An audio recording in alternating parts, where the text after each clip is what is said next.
lalo myalezo ufinyelela khona. Sithanda ukuthatha lethuba yenkulu intobeko nayenkulu inhlonipho simbingelele emuhle uJesu bazalwane. Amen. Njengoba sazi ukuthi ezweni lethu kushiwo ukuthi sihlale emakhaya, inkonzo vele bazalwane thina sihlala siyibamba ngapha ku Facebook every Sunday. Amen bazalwane. So ngithanda nje ukuthi ngibingelele even to abazalwane who will join us for the first time kuleli khasi noma kuleli page la Facebook bazalwane.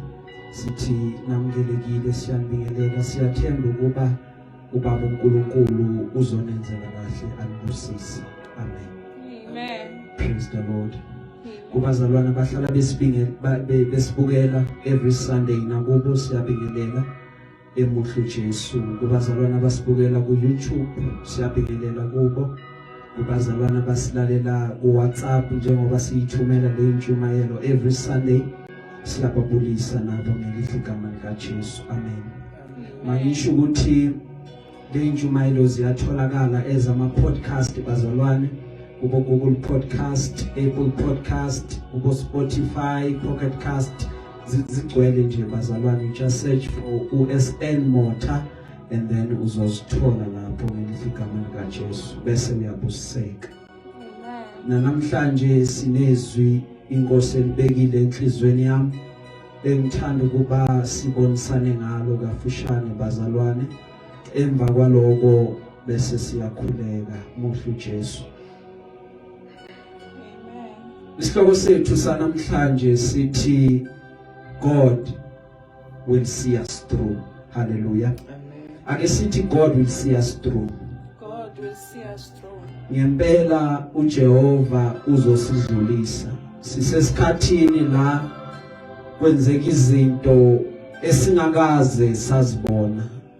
Izinto ezenzeka kulesi sikhathi, they are very fast paced, very painful. Hallelujah. Uze ungasazi ukuthi mawukhuluma uyokhuluma uthini, kodwa ithemba likhona elithi uJesu uNkulunkulu uzosidlulisa.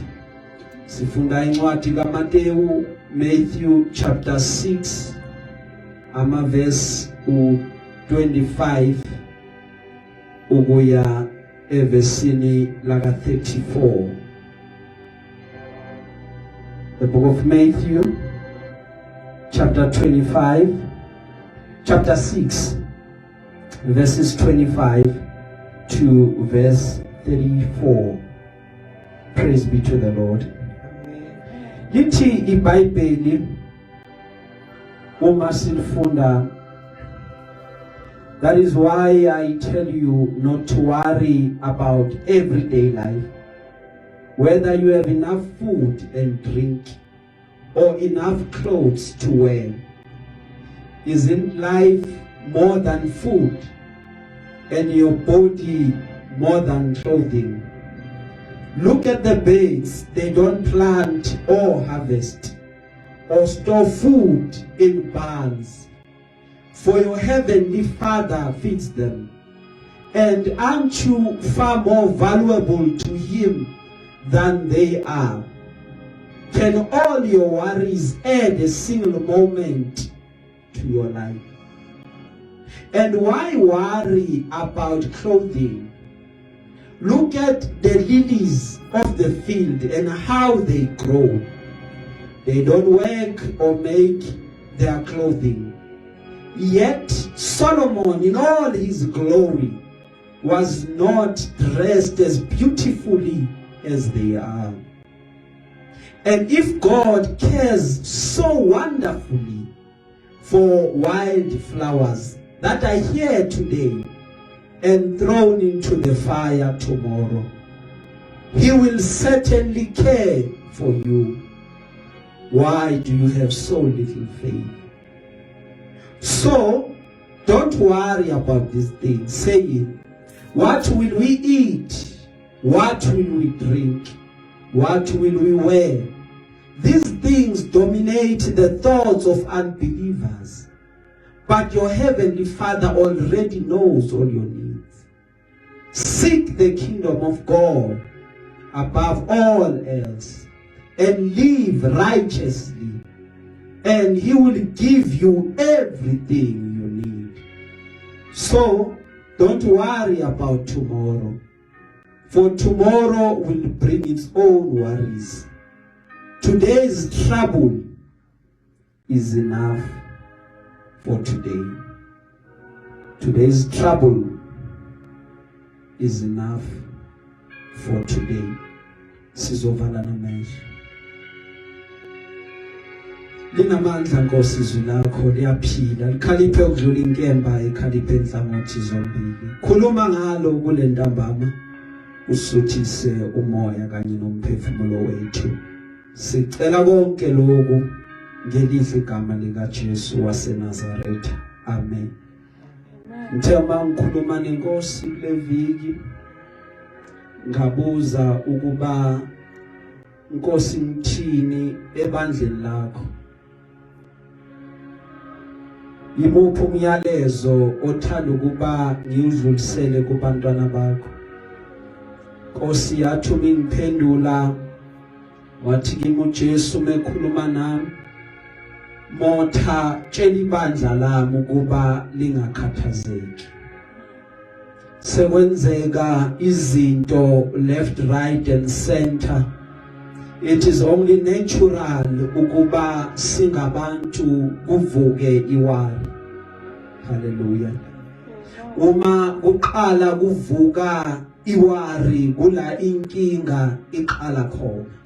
Because what would normally happen is when you are worried, even ukholwa kwakho kuba affected, because iwari ifika idominate even imicabango yakho, ugcina ungasacabangi even straight. Why? Because you are worried. Kuba ngazuthi ingqondo yakhe ecabangeni kwayo iba shut down, bese into eba namandla ukuthi wena ukhathazekile, bese kuyaqala kungena abo stress, qale kungene abo depression. Why? Because what is dominating empilweni yakho ukuba siyokwenze njani, siyophuma la sibheke kuphi. Sekwenzeka izinto sibona, abanye balahlekelwe abathandiweyo babo, abanye baphelelwe yimisebenzi, abanye sikhuluma nje babukene nedivorce, amakhaya abo imizi iyaphela, abanye akunakuthula emakhayeni abo, bakhathazekile, abanye ukugula kungenile emakhayeni abo kubalalise phansi. But izwi leNkosi namhlanje lithi yebazalwane, ngokuphila kwethu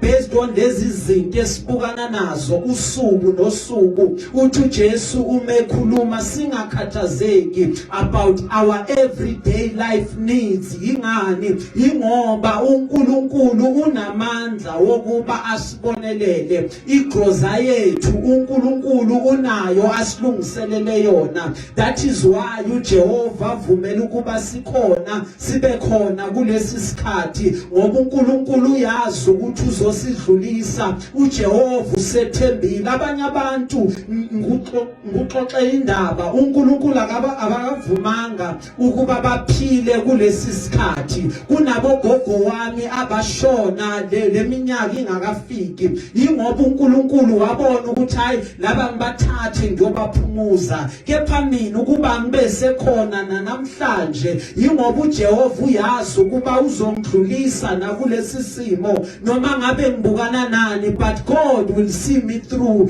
That is why kufuneka ukuba ngingakhathazeki ngalutho ekuseyidingweni zami zosuku, ngoba idinge ngiba nazo zintathu. Nkosi ngiyodlana, Nkosi ngiyophuzana, Nkosi ngiyogcokana.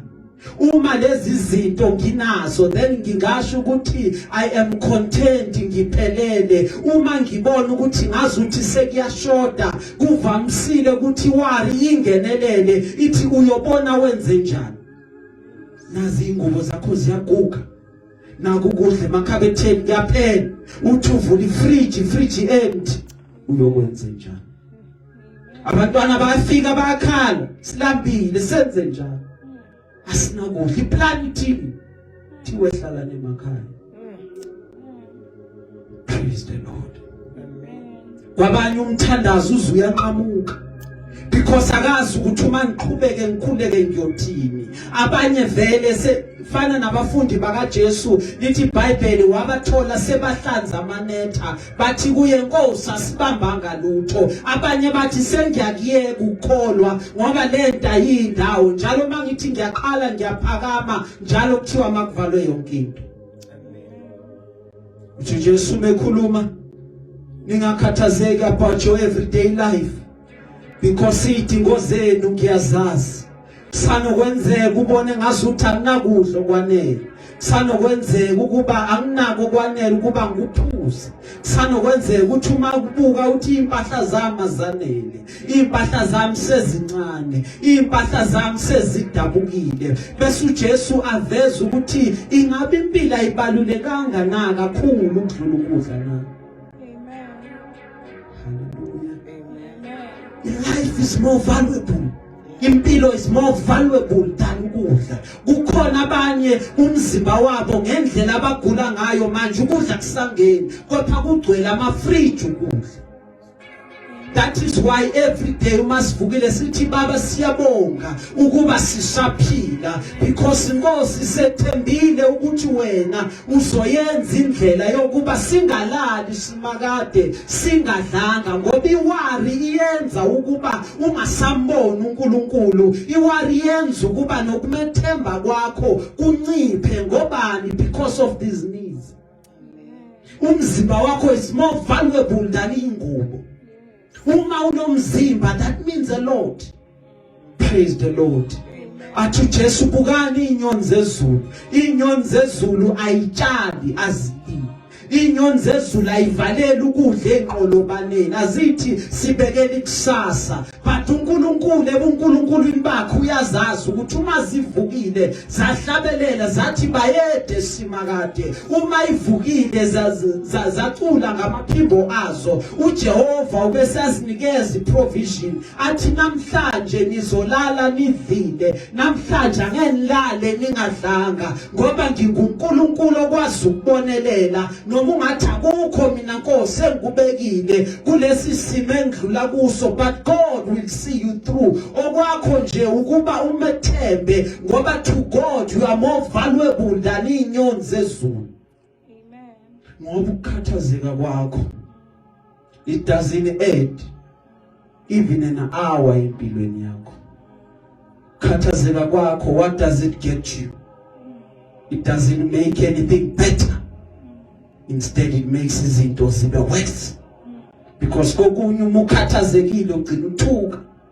Kokunye umukhathazekile ungashayeka phansi ngoba you are worried. Athi Jesu why ngikhathazeke ngeingubo? Because ingubo has come to define status sethu.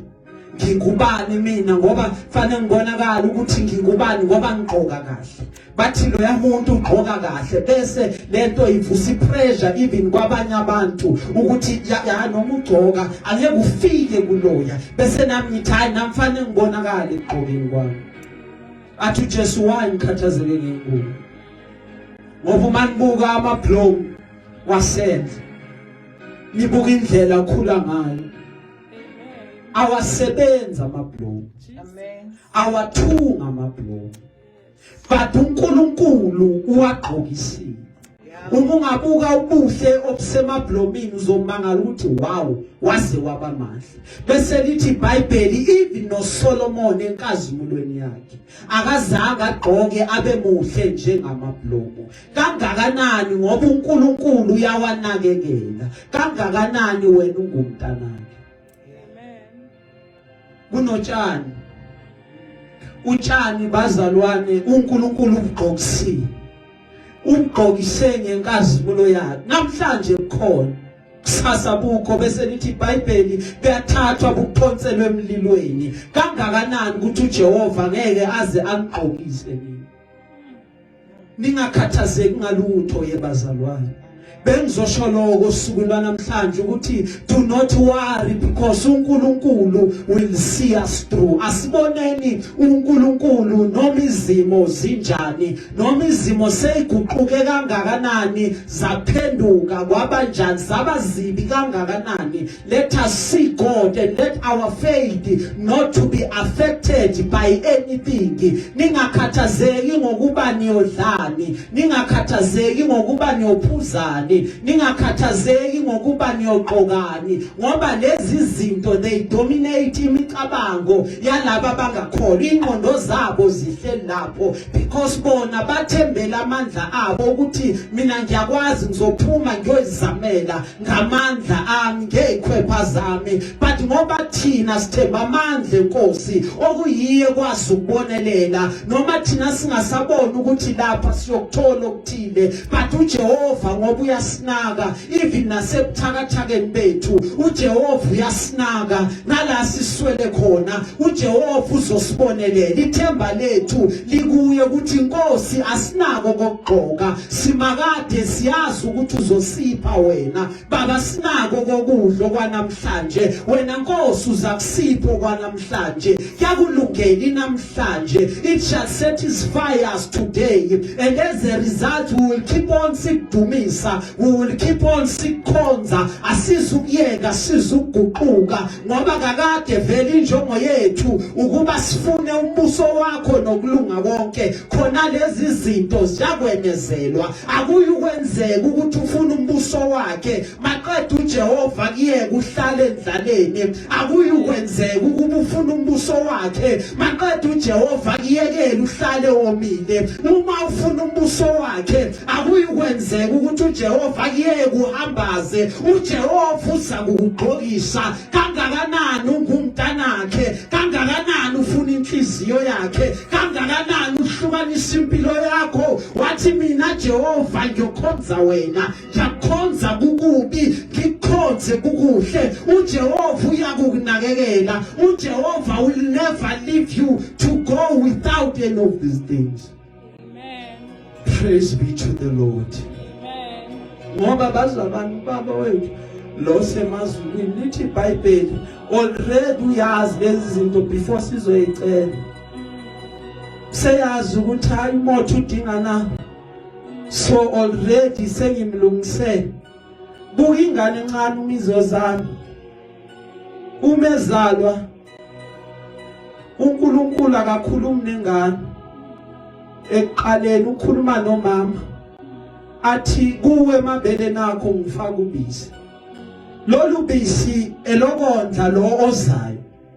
Athi uma sefikile lozayo bese uyatshelwa kuthiwe bheka lapha phezulu kula igroza yakhe khona, bese uJehova ayinakekela ingane. Umama iphe ubisi every day, akahlali phansi umama aphuza amagaloni obisi athi ngifuna ama2 liter, ningilethele ama2 liter webisi ngiphuze khona ingane yami izophuza. But uNkulunkulu uyayibonelela, uJehova uyayilungiselela ingakazalwa. Okwethu yebazalwane ukuba sifuna umbuso kaNkulunkulu nokulunga konke, ngoba sibizelwe ukuba sibabantu bombuso. Yabona mawungasuka manje uyojoin amasosha, uyojoin iSouth African National Defence Force, ufike khona namaboots wakho owathandayo owathenge ngemali yakho ngenani elibizayo, uthi ngizojoina umbutho wamasosha. Nawo amaboots ami ngiyawathanda, ngizowagqoka mangiyokwenza itraining, bazokukhumulisa bathi siyacela ke bhuti or sisi lama boots akho ubowashiya kulokha, ngoba uma uzojoina umbutho wamasosha sinawethu amaboots sizokunika wethu. Akekho join umbutho wamasosha ngempahla zakhe. Same applies embusweni kaNkulunkulu. God will provide for us. uNkulunkulu uyobonelela idingo zethu because God knows and understands what exactly do we need. Ngoba umkhuleko yebazalwane awumazisi uNkulunkulu about idiwo. Umkhuleko siukhulekayo uexpressa ithemba lethu lokuba uNkulunkulu uyakwazi ukuba ibonelele. That is why we pray. Praise be to the Lord. David uzubuza umbuzo athume kuzo uDavid umuntu yini ukuba umnake kangaka nendodana yomuntu ukuba uyilandelele na ngoba umuntu wena uNkulunkulu umenze nje waba ngaphansana phansi kwengelosi waqeda wamqhelisa ngobukhosi wamenza waba umbusi phezukwayo yonke imisebenzi yezandla zakho konke wakubeka ngaphansi kweinyawo zakhe ngoba umuntu udaliwe wanikezwa idomination noma kungavuka ini we still have that domination. We need to dominate izinto nezimo zikhona. We need to change our mindset sekwenzeke konke around us because lezi zimo are here to prove ukuthi what are we made of. So it's time to showcase ukuthi what are we made of. Isikhathi lesi sokuba siguqule even indlela esicabanga ngayo ngoba kithi ngaphakathi bazalwane ngenkathi uNkulunkulu esithumele emhlabeni akasithumanga nje engasiphathisanga lutho kepha lithi iBhayibheli wasinikeza ingcebo lengcebo wayithatha wayifaka ngaphakathi usibona nje sihamba sinengcebo ihlezi kithi ngaphakathi ezitsheni zebumba so that kuzobonakala ukuthi ubukhulu bamandla obakaNkulunkulu abuveli kithi asihambi nje kwangazuthi asiphethe lutho sihamba sazi ukuthi sinengcebo lengcebo ensures ukuthi we will survive lengcebo ensures ukuthi we will make it through ngoba yebazalwane asihambi sodwa despite of izinto ezenzakalayo despite of abantu abasivukelayo asihambi sodwa sometimes nezitha ziyavuka endleleni sometimes izimpi ziyavuka endleleni but kukhona into eyodwa eyaziwayo ukuba thina sinedwala ngokuba idwala lethu alifani nedwala labo even izitha zethu ziyakusho lokho ukuthi leli dwala labo lihlukile uma besibuka bathi asifani nabo kungaba mnyama iGibhithe lonke kodwa eGosheni kuyakhanya lithi iBhayibheli uIsrayeli ezophuma waphuma eGibhithe waba nezidingo endleleni but uNkulunkulu wababonelela kakhulukazi isidingo sabo bekade kungamanzi elithi iBhayibheli bonke baphuza kunye komoya ngokuba baphuze edwaleni lo moya lalikade lehamba nabo njalo uma befuna amanzi leli dwala lalikade likhona lilokulibanikeza amanzi athi uPaul umebhala leli dwala lalikade linguKristu uKristu wathi ngiyakubabonelela baba ngoba laba bayisizwe sakho muku Israel umephuma eGibhithe lithi iBhayibheli waphuma nengubo abekade egqokile ingubo zakhe azange ziguge izicathulo zakhe ayizange ziguge for 40 years ehamba uIsrayeli sole ngaphelelwa bebangame endleleni bayothungisa ngoba uJehova ubekade babonelela noma bekhala bathi Mose silambile uNkulunkulu aye kuNkulunkulu baba bayakhala uJehova behlisela imana ngoba unguJehova onakanayo even nakupandemic even nasesikhathini sokuphela kwemisebenzi even nasesikhathini sama retrenchment bengizothi namhlanje uJehova will provide ungakhathazeki ngalutho mtaka baba ngene khona lakho lomkhuleko uthi wena Jehova wamthwala uIsrayeli sithwale nathi kuleli khaya kosasazi sophuma sibhekephi baba sazi siyoya kubani uma singabhekanga kuwe Nkosi ngoba amathemba ethu wonke kuwe uphakamisa amehlakho waphakamisele entabeni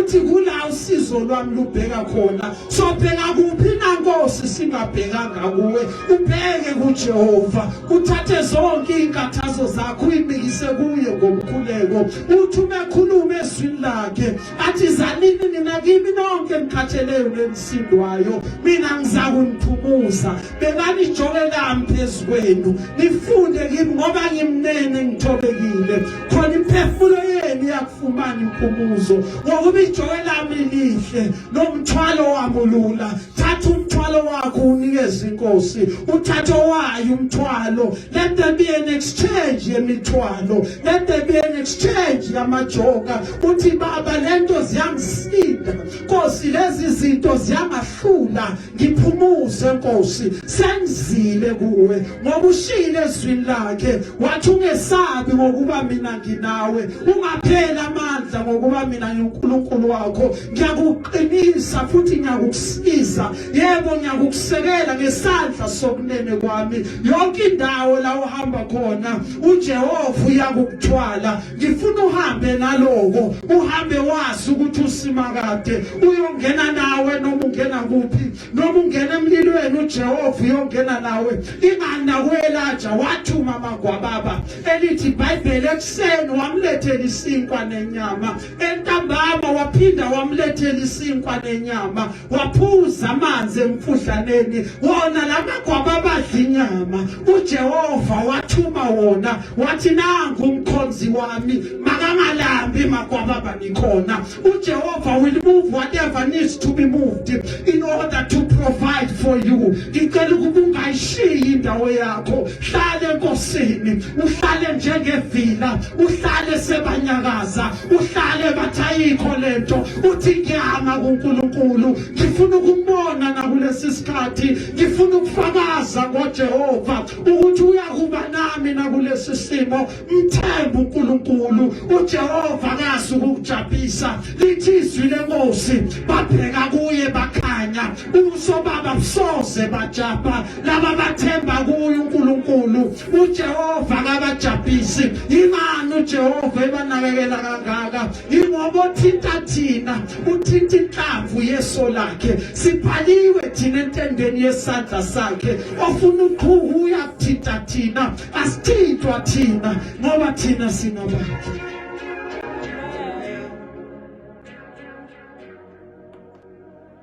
Amen. Amen. Sesimakethe bazalwane. Amen. Amen.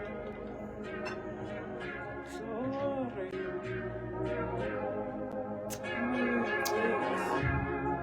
Worry not. Kunkulu yakuba nawe. Jehova khona.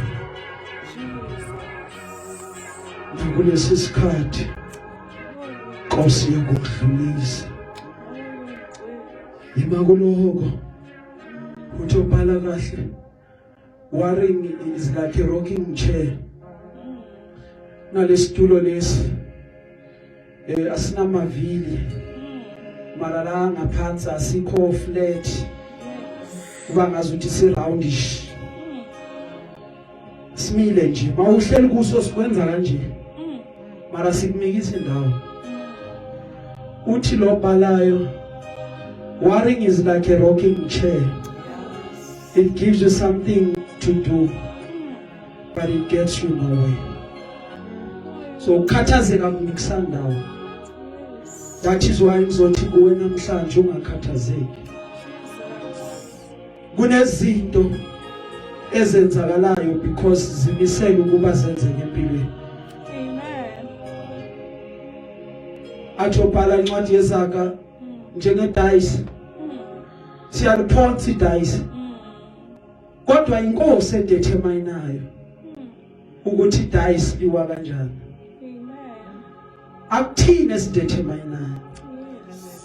But inkosi that determines ama wins ethu. Sekwenzeka konke bazalwane. Sinegama. Leli gama lingaphezulu kwawonke amanye amagama. Leli gama abantu basinda ngalo. Leli gama uthi uma kuvuka izimpi abantu bagijimele kulo leli gama. Lithi iBhayibheli igama lika Jehova lingumbhoshongo namandla. Olungileyo ugijimela kulo. Afike khona bese uyalondeka.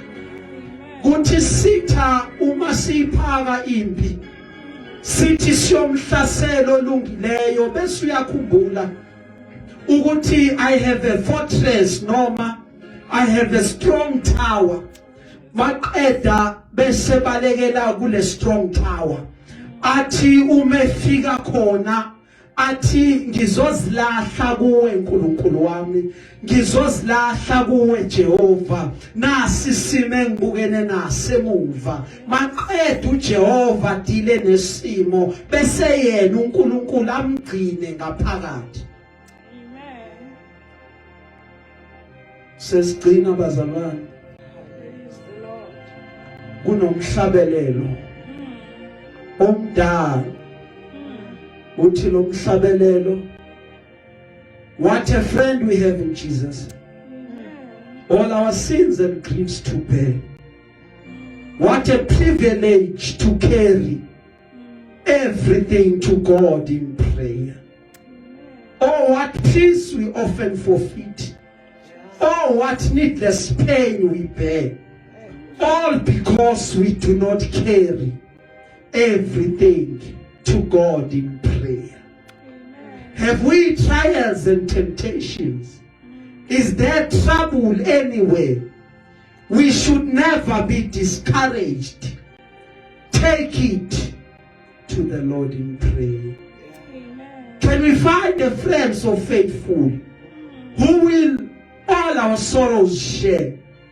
Jesus knows our every weakness.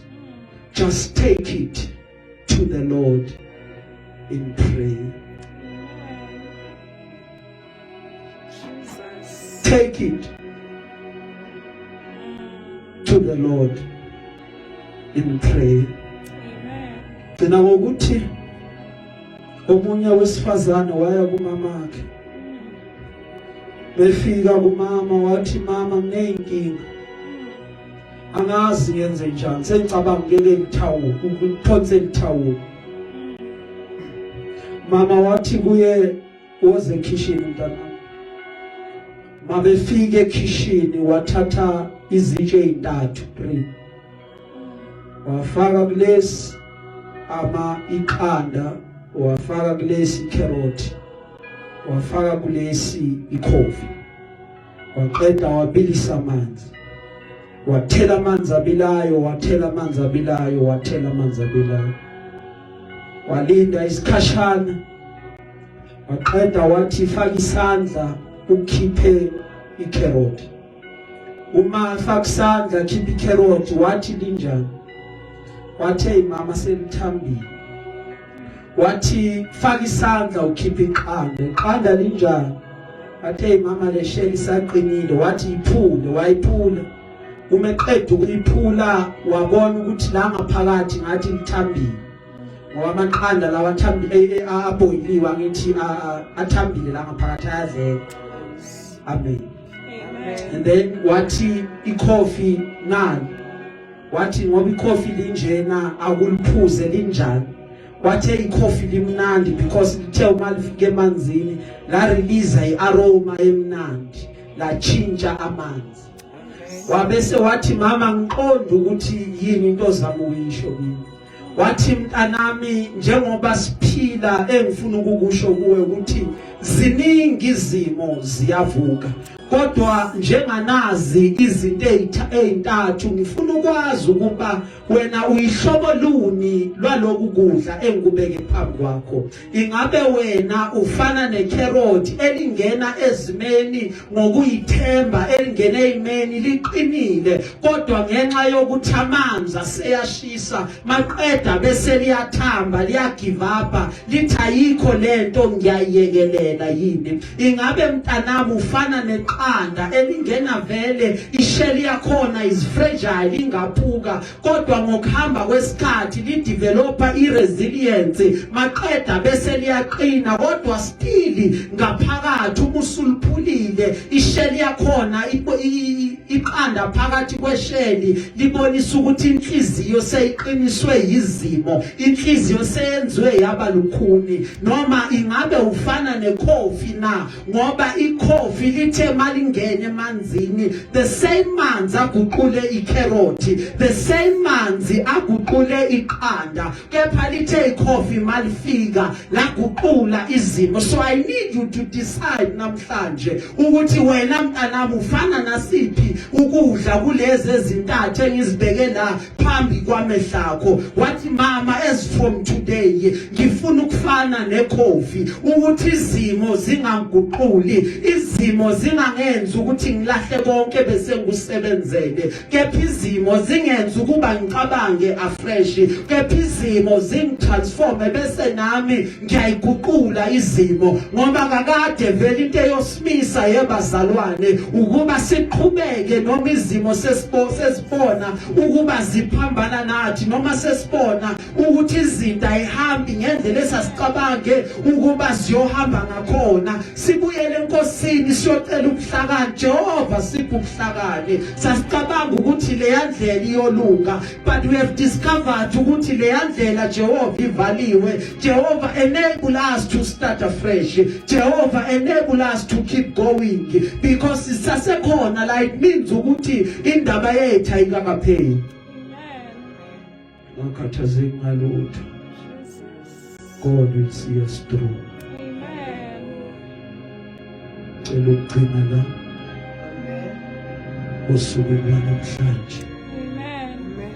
Sizovala namehlo bese kuyakhuleka. Baba, siyabonga. Izwi lakho liyaphila.